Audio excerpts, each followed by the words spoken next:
Salut tout le monde, j'espère que vous allez bien. En ce qui me concerne, ça va plutôt pas mal. Alors comme d'habitude, on s'abonne, on met des petits pouces, on pose des questions. Bla bla bla bla bla bla. Les questions, j'y répondrai avec plaisir. Alors aujourd'hui, je suis en mode improvisation. J'ai regardé un peu ce que j'avais, bon, toujours pas mal de choses, hein. Et je vais faire un sauté de veau que je vais mariner avec des épices, de la sauce soja, de la sauce huître, de l'huile d'olive. Donc je vous dirai ça après ce que je vais mettre dedans parce que il y a beaucoup de choses. Donc c'est un plat qui va se faire en plusieurs temps. Le premier temps marinade, je vais laisser ça 1 heure. Donc là vous avez toute la partie marinade. Ensuite il y aura la partie miel caramélisé, déglaçage au vinaigre, un peu de vin blanc. Et ensuite, il y aura la partie fond brun, tomate et des olives que je mettrai genre 15 minutes avant la fin de la cuisson. Concernant le veau, j'ai pris du sauté de veau, de la blanquette, hein, que j'ai coupé en petits cubes. Vous voyez, donc j'ai coupé des petits bouts comme ça pour ne pas avoir de trop gros morceaux. Donc voilà, bah écoutez, je vais vous expliquer comment fabriquer tout ça. Donc une fois de plus, c'est une recette qui demande, c'est pas gros en préparation, hein, couper les olives en rondelles, couper les tomates cerises en deux, couper un oignon, vous voyez, il y a beaucoup de choses à sortir, mais en fait c'est pas tant de travail que ça. Allez hop, je vais vous expliquer comment faire tout ça. Allez hop, c'est parti.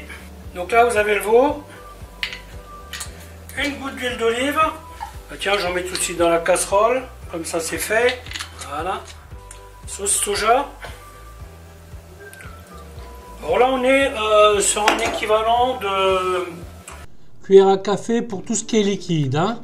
Donc là vous avez sauce huître, une pointe de poivre, 2 pointes de piment de Cayenne.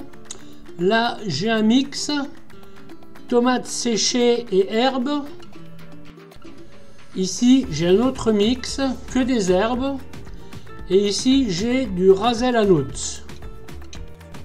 Bon, du curry, j'en mets un petit peu plus. L'équivalent d'une cuillère à café. Le paprika, pareil. Une pointe d'ail. Et les oignons. Ensuite, on y met une cuillère à café de maïzena. On fait un persil concassé que l'on rajoute. Et voilà, pour la marinade, on est prêt. Je vais rajouter un petit peu de soja. Vous voyez, l'idée, c'est que la viande soit bien enrobée avec la marinade.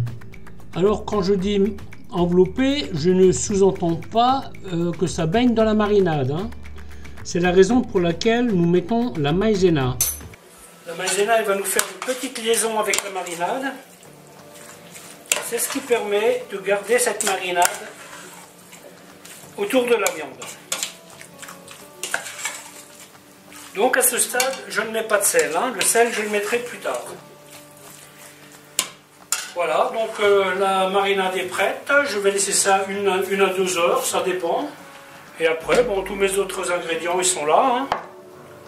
Voilà, une fois que vous avez fait la marinade, il n'y a plus grand chose en fait, hein. Ça c'est mon fond brun. Ça c'est les tomates qui vont cuire avec. Et ça ce sont les olives.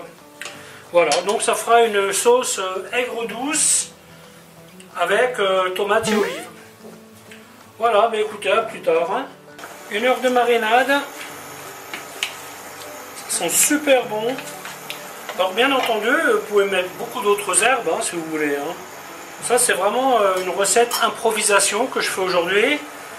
Si vous avez de la coriandre, vous pouvez faire avec un mélange d'herbes. En fait, ça c'est vraiment selon ce que vous avez envie de manger, selon ce que vous avez à la maison, hein.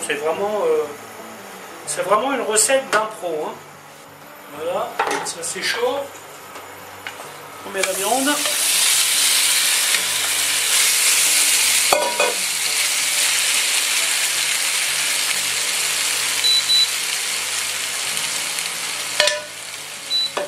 met le sel.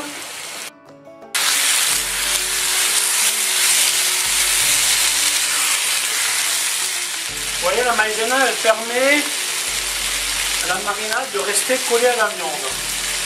C'est pas mal aussi ça, si vous faites des grillades par exemple, vous préparez votre petite marinade, vous mettez de la maïzena dedans et ensuite vous mettez le poulet ou l'escalope, enfin peu importe ce que vous voulez mettre dedans, et juste griller. C'est vraiment sympathique, hein. Par contre, quand vous faites ce genre de recette, il faut faire attention à ne pas trop s'éloigner parce que ça risque quand même de brûler, hein. Ensuite, on met le miel et on va le faire caraméliser. Ensuite, déglaçage au vinaigre balsamique. Bien entendu, si vous préférez, vous pouvez en prendre un autre, hein. Petite goutte de vin blanc, les tomates. Voilà, on va porter tout ça à ébullition. Là, j'ai rincé le cul de poule de la marinade. Ça permet de récupérer tout ce qu'il y avait dedans, hein, tout simplement.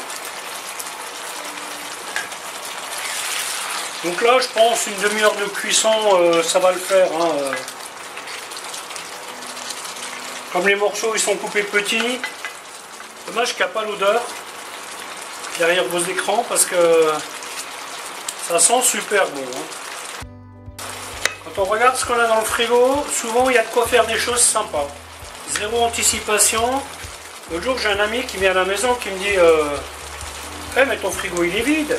Je lui ai dit ouais, mais ça c'est un frigo bien géré, hein. On cuisine, on mange, on cuisine, on mange. Et si on doit manger 2 fois de suite la même chose, bah, c'est pas grave, hein. Et du coup effectivement il n'y a pas grand chose dans mon frigo, hein. Donc ensuite voilà, je mets le fond brun, je mets le jus.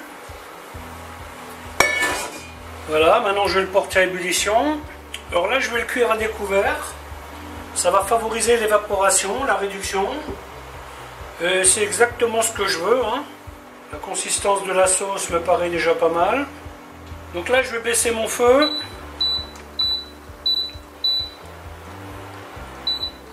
Et je pars sur 15 minutes. Voilà, 15 minutes sont passées. Je rajoute les olives. Le temps de cuisson correspond, hein, 15 minutes après ébullition. Là, je baisse un peu le feu. Voilà. La vidéo va s'arrêter là. En ce qui me concerne, je vais laisser encore une quinzaine de minutes à cuire. Et après, je vais m'occuper du dressage.